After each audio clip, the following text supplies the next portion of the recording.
کردار یہ ہوتا ہے دوستو کہ جس کی ٹھوکر پر نچھاور افری و سروری، جس کی ٹھوکر پر نچھاور افری و سروری، سر سے پاس اتباع سنت پیغمبری،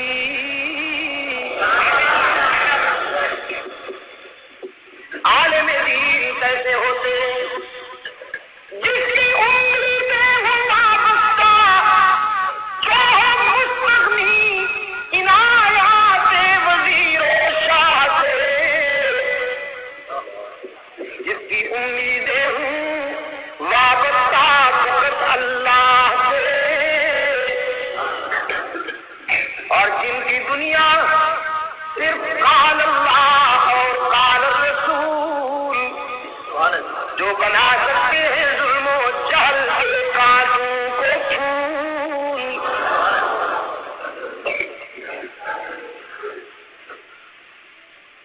جہانگیر غضبناک ہو گیا، آج دیا جیل میں ڈال دو،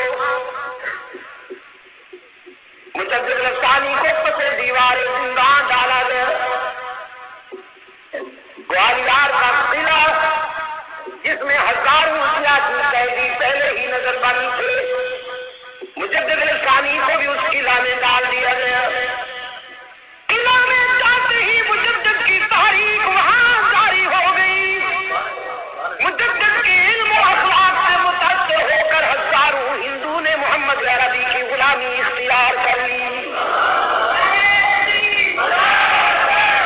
میں نے کہا زند جہاں بیٹھ کے پی لے وہی میں خانہ بنے، اور جو ضرب اٹھا لے وہی پیمانہ بنے۔ جیل میں آئے تاریخ جاری، کتاب اللہ کی تلاوت سے قلعہ آباد ہو گیا، انقلاب کی تیاریاں ہو رہی ہیں۔ ایک جب رات کو جہانگیر کی بیٹی کو خواب میں رحمت عالم کی زیارت ہوئی۔ سرگودا کے دوستوں، اگر آپ اجازت دیں تو تھوڑی سی بات ضمناً کہہ دوں۔ اس دور کے صابر بادشاہوں کی بیٹیاں، باوجود بادشاہوں کی بیٹیاں ہونے کے پھر بھی ان کے اخلاق و کردار میں اتنی گنجائش تھی کہ خواب میں رسول اللہ کی زیارت ہو۔ اور اب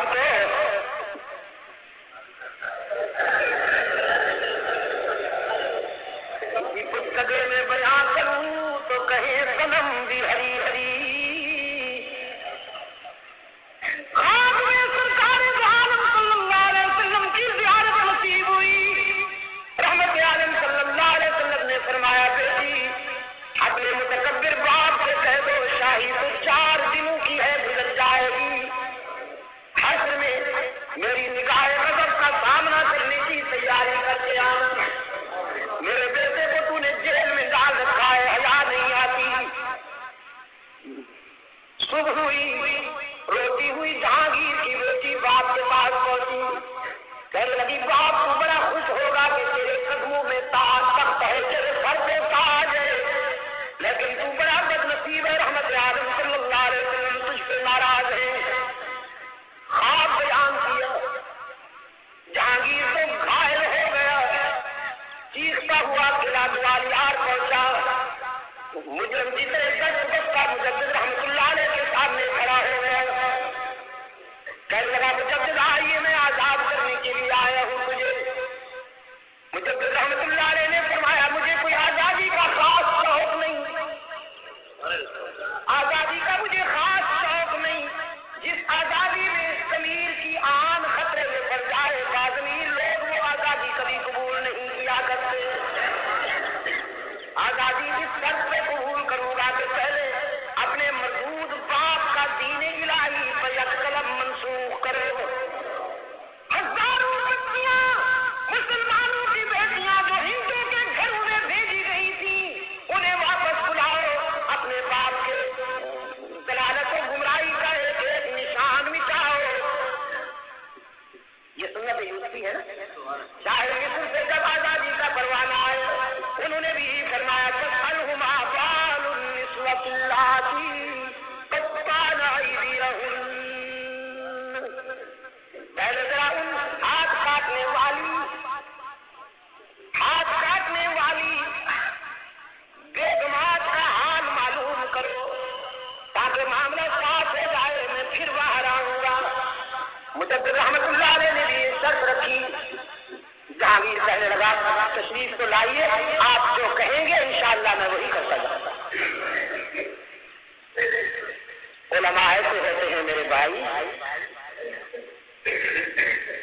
روایتیں ہوتی ہیں۔